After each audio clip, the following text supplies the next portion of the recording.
Hello farmers, and once again happy new year to you. Now I hope in this new year you're ready to scale up your farming, because here on Kilimo Diaries we will be plugging you with the latest in the world of farming. Welcome to this episode where we focus on Dorper Sheep Farming, a South African breed that now has become very common in the southern parts of Africa. So what does its farming look like? Today I will be joining our model farmer of the week, Ben, to take us through Dorper Sheep Farming. I am Sheila Chelangat, and of course, do not touch that dial. Twende.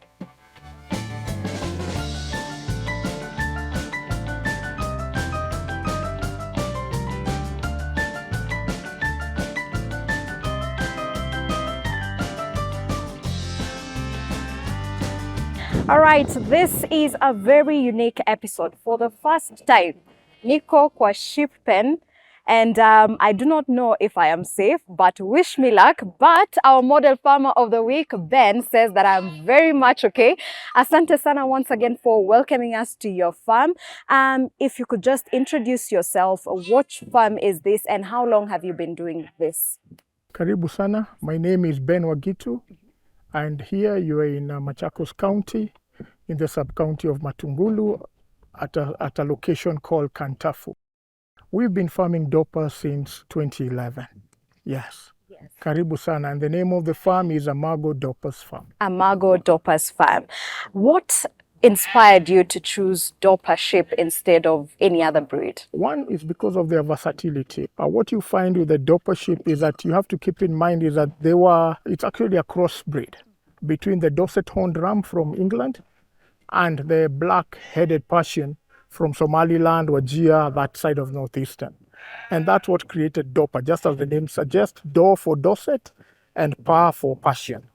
And they were primarily created as a sheep for mutton or lamb. Mm-hmm. Yes. All right, we would be getting to the origin of the Dorper sheep in a few, but then when you started, how many sheep did you start with? And is it 1, 2, and where did you get your breed from? We started in 2011, as indicated, and we started with 5 sheep.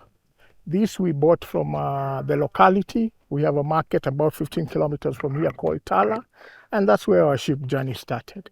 Yes. Okay, and how far have you come now? How many sheep, or what is the size of your herd? This keeps fluctuating, but now we're just above 500 plus sheep. Yes, and mostly are females, because we are known for breeding. Yes. Okay, fantastic. Now, I would want to take you back to now the origin of the Dorper sheep. You said that it is a sheep that mainly was crossbred to be a mutton, for mutton. Probably just elaborate more on that and tueleze, huyu sheep alitokea wapi? Huyu kondoo alitokea South Africa. In the 1930s, they were primarily looking for a sheep that can survive in very hardy environment, that has a very high, what we call FCR or feed conversion rate, that has very good mothering abilities, and the one that can produce all season. And this is how they decided to breed a Dorset Horned Ram all the way from England, bred to the black-headed Persian. Yes, and that's what created the Dorper. Are there any other unique abilities with this sheep in particular? Yes, it's very hardy. The other thing is that it rarely loses its lambs. It's, as explained before, it has a very good mothering ability. It's able to take very coarse or very sparse pasture and convert it into mutton. That's what we call the feed conversion rate. As we were headed here, some of the crew members walikuwa wananiambia, leo ukai rada usigongwe. Hawa ni wale wenye ni calm ama vipi? No, hawa ni wale calm. One of the qualities of breeders is that we breed for temperament. And why we do that is that you want a sheep that you can easily handle. You can imagine some of these sheep will go all the way up to about 100, 130 kilos. So you need an animal that you can easily be able to deworm, vaccinate, without getting hurt. And that's one key thing we do here at Amagoh, is to ensure that we are breeding for that temperament. Stable, polite, cool temperament. Yes. So as we stand here, mimi sitaguzwa. Hautaguzwa. All right. So for someone who is looking to purchase, say, a breed, you said you started with 5, but what should someone look into before deciding that I want to start with this? I think just like any other business, you better set your objectives. And the main objectives is to ask yourself 2 main questions. 1, do you want to be a breeder? 2, do you want to farm for mutton? Do you want to keep them for mutton? And once you answer that question, then everything else falls into place. Because what we can say in this business, there are about 4 critical success factors. 1 is genetics. 2 is on your feed security. 3, you're working on something called management. You as the owner of the farm and together with your team need to be competent. You need to be trained so that you can be able to handle them correctly. And 4 is the use of technology. Are you using apps for your breeding plans? Are you using apps for your weighing? Are you able to record in terms of not only the count, but the weights of the sheep and also their production? That is part of the technology. Yes. Okay. And in terms of now, to avoid inbreeding with your sheep, what do you do here on the farm to avoid that? One main thing is that we have what we refer to as we have a chief breeding and nutrition officer whose basic role is to ensure that inbreeding never happens. And one key thing to do is proper record keeping. So we ensure that we are able to tag our sheep based on who the sire is and who the dam is. That's the ewe that was the mother to the lamb that was born. And from that, we are able to follow it all the way up to the 3rd generation. That way, we are able to keep consistent records to ensure that inbreeding doesn't happen at the farm. Okay. Yes. And with this breed of sheep, the Dorper sheep, is it, have you experienced maybe single or double births? Is it normal? Or they just give birth to one? Actually, it goes all the way to triplets. Oh, wow. But here at the farm, we really don't push that hard for having twins. We are more concerned about each of these ewes being able to produce a lamb every year, and that lamb has to be healthy, above 3.5 kilos on birth weight. That for us is very important, because remember, for you to have a sheep that actually gives birth to twins, there are 2 main factors you need to consider. 1 is to ensure that your nutrition is up there. High energy, high protein all the time. Secondly, is also a question of genetics. Was the ram, the father to the lamb, was he a twin? Was the mother to the lamb a twin? That's also key. All right. So what is the gestation period for a Dorper sheep? The gestation period for the Dorper sheep is anything between 149 to 151 days. Generally a month. A month. 5 months. 5 months. Yeah. And generally in every 2 years, you can be able to do and achieve 3 lambings. Yes. All right. Yes. Now, in terms of the special care that you give a pregnant ewe, are there any special care procedures that they receive so that they can have a healthy birth? Yes. You need to keep in mind and track of how long the gestation period has been, because at about 6 to 4 weeks to lambing, you will need to vaccinate her against Clostridium. And once you do that, that will also give the unborn the immunity, so that when the lamb is born, you'll be able to vaccinate him or her at 1 month of age and a booster at 2 months. The other important thing is that at about the 6-week mark, you'll also increase your feed, because that's the time when the fetus is really growing to its maximum. Yes. And I know all through we would be keeping records of how they're doing, monitoring their health. Towards the end, are there signs that now this one is about to give birth? Yes. For some of them, it's very clear. You will see the physical signs, which is the drop of the udder, slow movement. She looks a bit tired, wants to rest more. And here is where it's key. And we normally say, please, in the last 6 or 8 weeks, don't stress the pregnant ewe. They do not What want does stress. that mean in terms of stressing? Don't chase after them, don't mishandle them, and that sort of thing. So, because that could lead to some disaster in terms of even having stillbirths or abortions. Yes. All right. And are there instances where a mother, a ewe, rejects its lamb? And in case of such an instance, what then do you do as a farmer? Those are not common here, but yes, it does happen.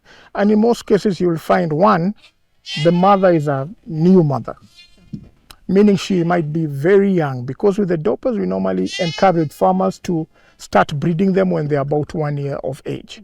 But you will find, because just like cows, once they hit 35 kilos of weight, which they can do even when they are 5-6 months, then they can be bred. But once you do that, then remember that particular ewe has not really developed or matured enough in terms of maternal instincts. And that's where you get these instances of them denying or pushing away the lamb, because they associate the lamb with pain of lamb birth. Okay. You see? Yes. And in those cases, what you try to do is to ensure bonding happens. This we call, in quotes, forced bonding. Some farmers will actually tie them on the neck with a piece of rope and ensure that the mother stays very close to the young one and now can't run away due to the tethering with the rope. Yes, those are some of the ways you can be able to, cure or that particular issue. All right. Yes. And in terms of now the major common health problems that affect newborns, what are they? Mostly what you will find with the newborns is diarrhea. Diarrhea as a change of diet happens. Remember, now we mentioned about starting on feed at 10 days of age. So with that, that may mean that you're introducing grain, you're introducing some source of protein, and this could be your lucerne, could be your soya. That in essence will cause some bit of diarrhea. Now for that, you need to have here in this farm we use something called S-dime. That helps with the diarrhea, and also high-end glucose will help with the energy contribution to the lamb. Yes. The other thing is that on lambs, you may also suffer from respiratory distress. This could come in coughs or issues of heavy breathing. Yes, and this is mostly due to the environment, meaning keep them away from extreme cold situations, because they have not built that immunity yet. Okay. Yes. And for these lambs, do you, in terms of the water content that they take, do you give them water and maybe supplements, candle, or they get all that from the milk that they're getting from the ewe? Mostly what we say, you introduce the water a bit later, not from the onset. Why? Because they are still not learned how to drink water. They're almost like puppies. Yes. So if you don't monitor that, they may drink too much water and get full and not eat. So what's important is that primarily the mother will be the source of water in the milk. Yes. All right, naona huyu ameamua anataka kuwa star of the episode. But that takes us on our commercial break. When we'll be back, we'll get so much on terms of feeding and nutrition of Dorper sheep. Do not go too far. This is TV 47, and indeed it is Kilimo Diaries.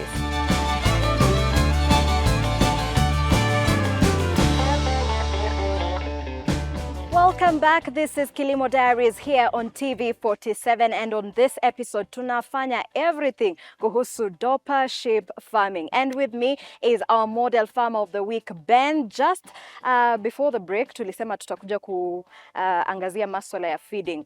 Huyu mwenye ameamua kunini set yetu anakula nini, and what is the feeding system here on the farm? So here at the farm, we start off with a very broad objective, where we mention that a sheep eats 4% of its body weight per day. Yeah, and in this case, we can take her as an example. She's about 50 kilos. That will mean she'll be able to eat about 2 kgs of feed per day. And the way we divide that feed is to say 1 kg is hay, and your source of hay can be anything like bracharia, boma rods, or just your normal pastures out there. Secondly, on the other 1 kg, we divide it between energy, and your energy sources are things like maize, wheat, and barley. For us here at the farm, we use maize, and we use it in various formats. We have maize jam. We also have maize silage, which is full corn silage. That's about 700 grams. That's what we give a sheep of our size. And we also offer about 200 grams of protein. And our protein source is normally Lucerne, soya, and a bit of sunflower mix. Yes, and then for the 100 grams left, that is more of what we refer to as trace elements. And for the trace elements, what we are offering them is a premix, and in this case is a dairy premix, which has a host of trace elements like zinc, phosphorus, calcium, all that combined, sodium, vitamin A, vitamin B. Yes. Yes. And how important is water in their diet? Just as they say, water is life. For her, she'll be able to take about 3 liters of water. The cleaner per day, the cleaner, the better. Always ensure it's on ab-lib format, meaning wherever there is food, there is water nearby. Yes, yes. And yes. when you're feeding, of course, how does it vary? Say between the lambs, the male ones, the rams, the ewes, and the sick ones. How does the feeding vary for all those categories? So for a sheep, it will always depend on where they are in their life cycle. You will find for the lambs, they are growing. They need more of the protein in their diet. So for stronger limbs and better growth, that is the direction you'll take. For a mother who has a young one, same thing, high protein will be required. Yes. And for a ram? And for the ram, same thing. If you're on the breeding cycle, then high protein because of the sperm count, which is very important. Yeah. And at what point do you then introduce supplements into their feeds? Supplements, it really depends on what you're looking for. So for example, if you're looking at fertility, then you're talking about more of the selenium kind of supplements. And that we introduce in a stage we call flashing, just a month before you breed the ewe to the ram. Then you will need to give a shot of either something like Introvit E-Selen that has selenium in it, just as the name suggests, because she needs that for fertility. And in other cases where you, for the growing ones, you will need more of the vitamins. And that's when you'll give more vitamins, either in water-soluble vitamins or as an injection. So it really depends on where they are in their life cycle. Yes. And how then do you monitor nutritional deficiencies? How do you know that this one is not really doing well? Most of the time is through visual. If it gets a bit worse, then you can tell. Again, not only through visual, but through taking temperature readings. You'll be able to tell, do they have a fever? By visual, you can easily check their eyes and see whether they are pale, showing you the warm load is a bit too high. You may need to deworm them. The way their coats look like, if they are a bit ruffled, could also be a sign of warm load. So those are some of the things you can be able to look out for. Yes. All right. And then in terms of now the dry seasons, how do you manage feeding here on the farm? And what would you advise a farmer who has Dorper sheep? How can they manage feeding during that season? What is important is to ensure that you are feed secure. Ensure that you're either growing your feed, or you're buying your feed, or you're doing a mix of both. This is very important because during the dry season, even the prices will go up of feed. So ensure that your bunkers are full at that time. And as we say here at the farm, a good farmer is a deliberate farmer. So you need to have planned before time. Yes. That's the lazima. Lazima. Uangalie mbele. Lazima. All right. Yes. Let me take you back to the lambs and their growing up. How do you monitor their growth, and what shows you that this one is attaining the required weight per week and is doing well? We do that by constantly and frequently weighing our sheep. And one, you start from date of birth. You do what we call the birth weights. Yes. Generally, if your lamb is born between 3.5 and 4, you're doing well. 4.5, you've been praying for a long time. Yes. Yeah, and God has blessed you with that. And now you just need to ensure that you're properly monitoring their weights on a weekly basis, because by the time you win them, they should at least have been, if it's an ewe, you're looking at anything between 25 and 30 kilos at And when 90 do you days. win them? Yeah, 90 days. 90 days. Yeah, if it's a ram, lamb ram as we call them, you're looking at anything above 30 plus kgs. Yes. You've said here on the farm it's about being a deliberate farmer.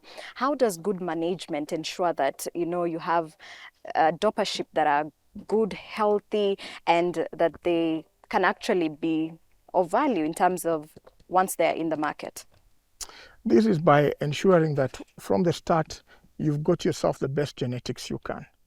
Secondly, you adhere to a good nutritional plan that ensures that you've started your crib feed at 10 days of age and you continue with it all the way up to weaning. That's very important. The other thing is on now general management. Ensure that your vaccinations are up to date, your deworming is done on a timely fashion, and most importantly, that everybody in your team knows their particular roles. Yes, to take that lamb to the desired weights and also to be ready for market at that desired age. Yes. I'm wondering, what is the average weight that a mature Dorper sheep is, and how do you know that it's ready now for the market? Markets could be different, but what I would say as a general rule of thumb, once your Dorper hits about 40 to 45 kilos of live weight, that one is ready for the mutton market. Yeah, and that usually happens at any age between 6 to 8 months at this farm. Yeah, and that will give you a carcass weight of about 17 to 20 kilos. Yes, at that point they are ready to market. Yes. And I know you mentioned that this was basically a mutton-based sheep, but can a farmer get any other value apart from just selling the meat? The other value you can be able to get from them is also the skin. Dorper felt, or what we refer to as the skin, is very highly valuable around the world. It's used in making of belts, shoes, ladies' handbags, and also men handbags these days. So those are some of the ways you can be able to use more of the value-added products out of your Dorper sheep. Yes. And does good growth performance now affect the meat quality and even the skin quality? Yes, it actually affects the taste and the flavor of the mutton. Ensuring that you are able to sell your sheep below 1 year should always be your target. And this is because the taste and flavor is unmatched. Yes. And for you as a farmer, is there that thing that you say, if I did this at the start, perhaps I would be so much further ahead? So in simple terms, what are the lessons you've learned through as a Dorper sheep farmer? I think one key lesson is on the feed security. If I was to start this all over again, I would ensure first I have feed before I bring the sheep. I think the biggest mistake we all make is bring sheep and then try to figure everything out later. Yes. So that's one thing I would change. Yeah. The other thing is embrace skill. Yeah. Look at keeping 1,000. Yes. It's not difficult. It's possible. And the more you have, the better it is. Yes. Okay. From a business perspective.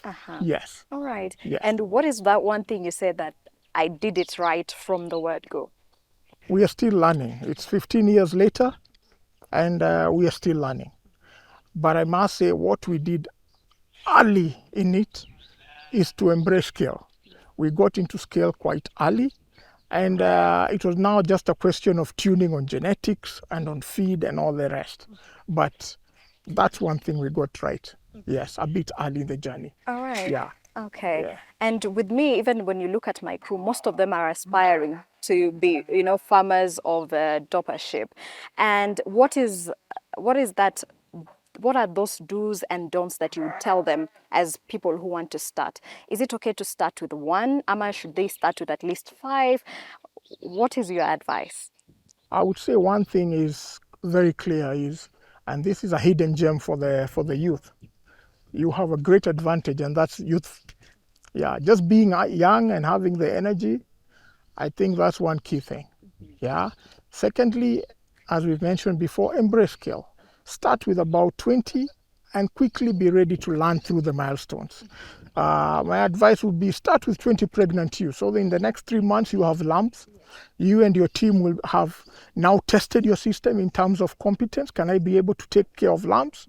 If not, you'll have noted down where you went wrong so that the next time you do it even better, and you grow from there, because certain things are constant. I mean, paying your stockmen, for example, or your herdsmen, you're not going to pay them less because you have 3 sheep.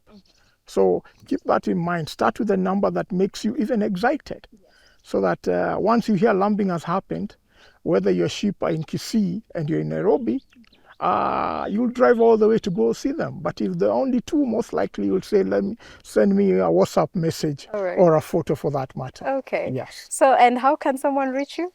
You can reach us through our YouTube channel. That's one of our platforms, which is under the name Amagoh Dorper Studs. The other one is through our TikTok under the same name, Amagoh Dorper Stud. You can also reach us through email. That's amagohfarms@google.com.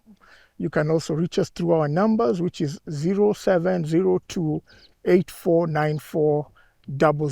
All right, that brings us to the end of our episode today. Thank you for always keeping it TV47, and thanks to the crew that make this a possibility every other Sunday at 7:30 p.m. And thanks to our partners, the Kenya National Farmers Federation. The conversation on Dorper Sheep Farming continues next week, so keep it tuned here on TV47.